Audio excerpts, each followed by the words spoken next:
అచ్చంపేట మాజీ MLA TDP ప్రభుత్వంలో మంత్రిగా పనిచేసిన క్రీడా శాఖ మంత్రిగా పనిచేసి మచ్చలేని ఒక ప్రజాప్రతినిధి, ఒక ప్రజానాయకుడు 3 సార్లు అచ్చంపేట నియోజకవర్గంలో ఎమ్మెల్యేగా గెలవడం జరిగింది. మంత్రిగా బాధ్యతలు చెప్పడం జరిగింది. గత 2019 ఎన్నికల్లో బీఆర్ఎస్ తరఫున ఎంపీగా నాగర్ కర్నూలు ఎంపీగా పోటీ చేసి బంపర్ మెజార్టీతో విజయం సాధించడం జరిగింది. ఆయనే కల్వకుర్తి మండలం గుండూరు గ్రామానికి సంబంధించిన పోతుగంటి రాములు. దీనికంటే గుండూరు రాములు అనే పేరు ఈయనకు ఊరు కాబట్టి గుండూరు రాములు అనే పేరు పడడం జరిగింది. ఇంటి పేరు పోతుగంటి రాములు. అచ్చంపేట ఎమ్మెల్యే అంటే ఈయన పేరే వినిపిస్తుంది, పోతుగంటి రాములు అనే. అనేక సందర్భాల్లో పోతుగంటి రాములు ప్రజలతో సఖ్యత సంబంధాలు, మృదు స్వభావిక పేరుండి సఖ్యత సంబంధాలు కొనసాగిస్తాడు. ఈయన ఏ పార్టీలో ఉన్నా అన్ని పార్టీలకు సంబంధించిన నాయకులను గౌరవించడం జరుగుతుంది. ఒక రాజకీయ నాయకుడిగా కాకుండా మంచి సంబంధ బాంధవ్యాలను నిలిపే వ్యక్తిగా పోతుగంటి రాములకి పేరుంది. అయితే ఈ పోతుగంటి రాములు వచ్చే ఎన్నికల్లో ప్రస్తుతం టీఆర్ఎస్ పార్టీలో ఉన్నప్పటికీ నిన్న TRS party working president KTR Achampet Nagar Kurnool నియోజకవర్గాలకు అంటే నాగర్ కర్నూలు పార్లమెంటరీ పరిధి ఈయన ఎంపీ ప్రాతినిధ్యం వహిస్తున్న ఈ నియోజకవర్గాలకు వచ్చినప్పటికీ కూడా పోతుగంటి రాములకు పార్టీ కార్యక్రమాలకు వెళ్లేందుకు సమాచారం ఇవ్వలేదు. దీనికి ప్రధాన కారణం ఏంటంటే అచ్చంపేట ఎమ్మెల్యేకు అదే మాజీ ఎమ్మెల్యేకు అదేవిధంగా ఇతరులకు టీఆర్ఎస్ పార్టీలో దూరం అనేది పెరిగింది పోతుగంటి రాములకు. ఈ క్రమంలోనే పోతుగంటి రాములకు టికెట్ ఇవ్వద్దు అనే కోణంలో ఎవరైతే టీఆర్ఎస్ పార్టీకి సంబంధించిన నాయకులందరూ కూడా ఒత్తిడి తీసుకోవడం జరిగింది అధిష్టానం పైన. ఇప్పటికైనా ఈ అధిష్టానానికి సిగ్గుండాలే. మీరు ఎవరి మాటలని ఈ రాష్ట్రంలో అధికారాన్ని కోల్పోయిరా? మీరు ఎవరి మాటలు పట్టుకొని తెలంగాణ రాష్ట్రంలో అద్భుతంగా అంటే భారీ స్థానాలు 2014లో కానీ 2018లో కానీ భారీ స్థానాలు గెలుచుకోవడం జరిగింది టీఆర్ఎస్ పార్టీ. మరి 2023లో ఎందుకు తునాతునకలు అయిపోయింది టీఆర్ఎస్ పార్టీ? ఎందుకు చిత్తుగా ఓడిపోవడం జరిగింది టీఆర్ఎస్ పార్టీ నాయకులు? ఆ ఓడిపోయిన నాయకుల మాటలు పట్టుకొని ఎంపీగా ఉన్న పోతుగంటి రాములు ఈ కార్యక్రమాలకు పిలుపుకోవడం అనేది ఈ కేటీఆర్కు ఉన్న విఘ్నత ఏంటో అర్థమవుతుంది, ఈయన తెలివి ఏంటో అర్థమవుతుంది. ఒక్కొక్కడు 50,000 మెజార్టీతో ఓడిపోయిండు ఎమ్మెల్యే, ఒకడు 3-4 వేలతో ఓడిపోయిండు, ఒకడు 5 వేలతో ఓడిపోయిండు, ఒకడు 40 వేలతో ఓడిపోయిండు. వీళ్ళే కావాలంట కేటీఆర్కి, అంటే ఓడిపోయిన వాళ్ళే కావాలంట కేటీఆర్కి. కానీ మంచి స్వభావం ఉన్న వ్యక్తులు కానీ, మంచి మనసున్న వ్యక్తులు కానీ, ప్రజలతో సఖ్యత కొనసాగించే వ్యక్తులు కానీ ఈ కేటీఆర్కు అవసరం లేదంట. ప్రజలను కొట్టేటోడు కావాలంట, అధికారులను కొట్టేటోడు కావాలంట, రాజకీయ నాయకులను కొట్టేటోడు కావాలంట. కానీ మంచి వ్యక్తిత్వం ఉండి, ప్రజలతో సఖ్యత సంబంధాలు ఉండి, ఇతర పార్టీలకు సంబంధించిన నాయకులతో కూడా సఖ్యత సంబంధాలు కొనసాగించి అందరితో గౌరవం పొందే వ్యక్తులు మాత్రం ఈ టీఆర్ఎస్ పార్టీకి వద్దంట. మంచోళ్ళు వద్దు టీఆర్ఎస్ పార్టీకి. అందుకే ఈ పార్టీ లేకుండా పోయింది. ఉద్యమకారులు వద్దంట ఈ పార్టీకి. టీఆర్ఎస్ పార్టీ కోసం మొదటి నుంచి పనిచేసిన కల్వకుర్తి నియోజకవర్గ ఇన్ఛార్జి గతంలో పనిచేసినటువంటి ఠాగూర్ బాలసింగ్ ఉద్యమ నాయకుడు వద్దంట ఈ పార్టీకి. అచ్చంపేట నియోజకవర్గంలో పార్టీకి పనిచేసిన నాయకులు వద్దంట ఈ పార్టీకి. ఉద్యమం కోసం పనిచేసిన వాళ్ళు వద్దంట ఈ పార్టీకి. పక్క పార్టీలోని దొంగలని ఇసుక దందా, రేషన్ దందా, మైండింగ్ మాఫియా చేసిన వాళ్ళందరూ నమ్మిరు, వాళ్ళని దగ్గర తీసుకున్నారు. వాళ్ళకి పదవులు వచ్చినాయి, వాళ్ళకి దళిత బంధు వచ్చింది, వాళ్ళకి బీసీ బంధు వచ్చింది, వాళ్ళకి మైనార్టీ బంధు వచ్చింది, వాళ్ళకే ప్రజా సంక్షేమ పథకాలు అన్నీ అందినాయి. కాబట్టి మీ పార్టీ ఓడిపోయింది. ఎందుకంటే వాళ్ళందరూ కూడా దొంగలు. ఏ పార్టీ అధికారంలో ఉంటే ఆ పార్టీలోకి వస్తారు.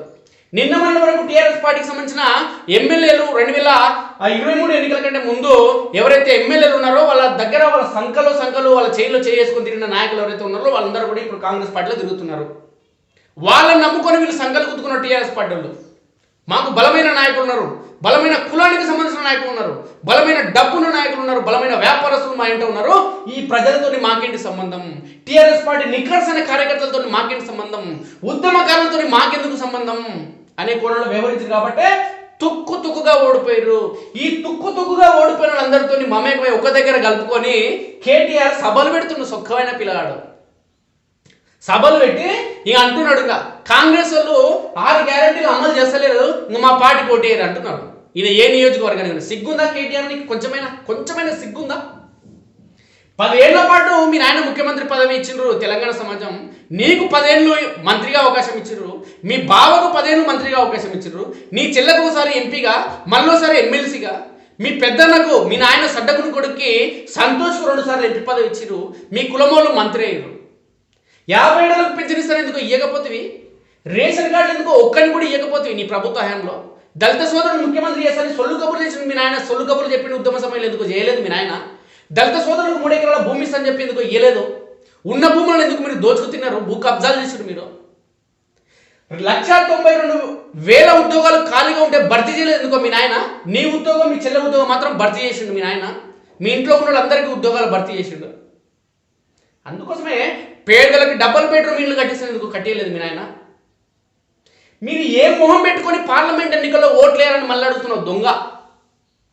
ఏం అర్హత ఉందని అడుగుతున్నావు? ఎందుకు మీ టీఆర్ఎస్ పార్టీకి సంబంధించిన నాయకులందరూ ఓడిపోయారు? ఈ నాగర్ కర్నూలు నియోజకవర్గంలోని 4 ఎమ్మెల్యేలు ఎందుకు ఓడిపోయారు? పత్తిత్తులు అయితే భూ కబ్జాలు చేసిర్రు వాళ్ళు.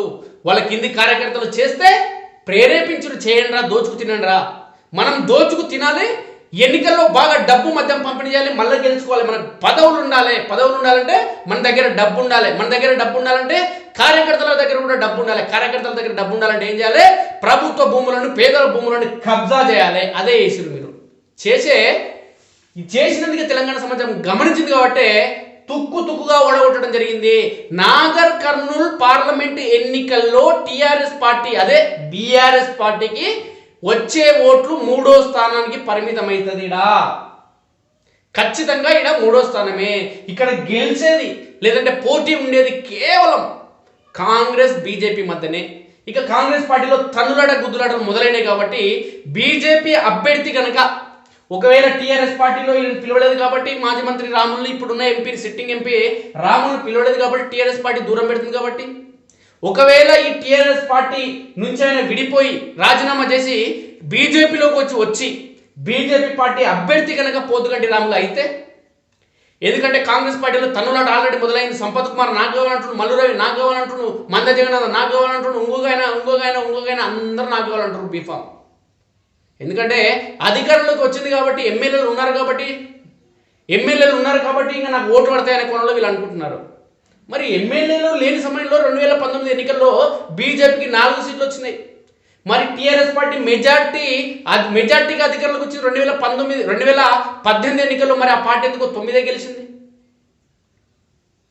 అధికారం పార్టీ అధికారంలో ఉన్నంత మాత్రాన సీట్లు వస్తాయనుకోవద్దు. కాంగ్రెస్ ఇక్కడ ఎక్కువ ఎమ్మెల్యే సీట్లు గెలిచింది కాబట్టి మేమే గెలుస్తామనే కోణంలో అనేక మంది ప్రయత్నం చేయడం జరిగింది. సంపత్ కుమార్కి అలంపూర్ టికెట్ ఇస్తే ఆ ఎమ్మెల్యేగా ఓడిపోయాడు, మరి ఎంపీ వచ్చి గెలుస్తాడా? మల్లు రవి ఉన్నాడు, మల్లు రవి ఢిల్లీలో ప్రత్యేక ప్రతినిధి పదవి ఇస్తే రాజీనామా చేసి మళ్ళీ వచ్చి నాకే ఎంపీ టికెట్ కావాలంటున్నారు.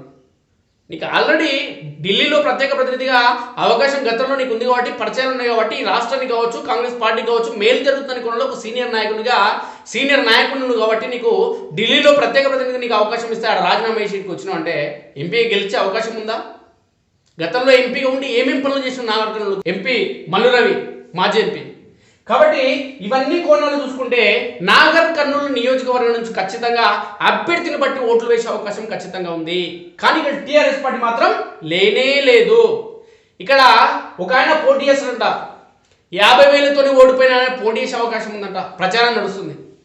అసెంబ్లీ ఒక ఎమ్మెల్యేకు పోటీ చేస్తేనే సుమారు 2 లక్షల ఓట్లున్న నియోజకవర్గంలో పోటీ చేస్తే నీకు 50,000 మెజార్టీతో ఓడిపోయినావు. ఎంపీగా పోటీ చేస్తే 3 లక్షల 4 లక్షల ఓట్ల మెజార్టీతో ఓడిపోవడం ఖాయం. దీనికి సంబంధించిన వార్త ఒకసారి చూస్తే, బీఆర్ఎస్ తో MP Ramulu good bye. Nagar Kurnool జిల్లాలో పార్టీ మీటింగ్లకు అందరి పిలుపు. బీఆర్ఎస్ తో నా ప్రయాణం ముగిసింది అంటూ ఎంపీ రాములు పేర్కొనడం జరిగింది. Nagar Kurnool sitting MP Pothuganti Ramulu BRS కు గుడ్ బై చెప్పడం ఖాయమైంది. ఆదివారం నాగర్ కర్నూలు జిల్లాలోని 2 నియోజకవర్గాల్లో నిర్వహించిన పార్లమెంట్ ఎన్నికల సన్నాహక సమావేశాలకు నన్ను ఆహ్వానించలేదు. బీఆర్ఎస్ తో నా ప్రయాణం ముగిసింది అంటూ ఆయన పేర్కొనడం జరిగింది.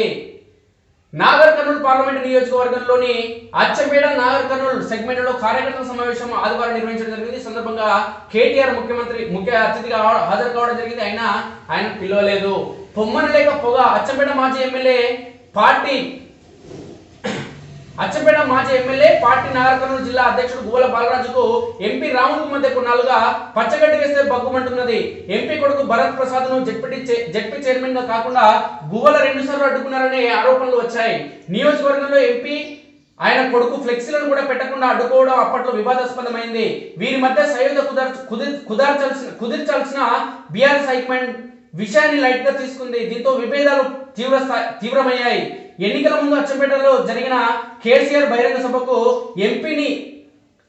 ఎంపీని హాజరవ్వకుండా గువ్వలు అడ్డుకున్నారు. ఈ కోపంతో రాములు అనుచరులంతా అచ్చంపేట ఎన్నికల్లో గువ్వలకు మద్దతుగా పనిచేసే ప్రసక్తి లేదంటూ కాంగ్రెస్ లో చేరారు.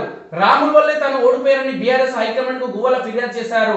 అసెంబ్లీ ఎన్నికల్లో ఓటమి తర్వాత గువ్వల కూడా ఎంపీ టికెట్ పై కన్నేశారు. కొద్ది రోజులుగా తానే ఎంపీ అభ్యర్థినట్టు ప్రచారం చేసుకుంటున్నారు. అవసరమైన చోట అసెంబ్లీ ఇన్ఛార్జీలను మారుస్తానని సంకేతాలు ఇస్తున్నారు. బీఆర్ఎస్ హైకమాండ్ కూడా గువ్వలపైనే మొగ్గు చూపడం, తాజాగా జరిగిన మీటింగ్లకు సిట్టింగ్ ఎంపీని ఆహ్వానించకపోవడంతో రాములు పార్టీ వీడాలని నిర్ణయించుకున్నట్టు తెలుసుకోవడం జరుగుతుంది. నువ్వు అచ్చంపేటనే నీ గతి అట్లా అయింది. ఎంపీగా పోటీ చేస్తే ఎట్లయితుందో ప్రజలే చెప్తారు నీకు. ఎందుకంటే ఒక్కని కూడా అచ్చంపేట నియోజకవర్గంలో ఉద్యమకారిని కనీస గౌరవం ఇవ్వలేదు.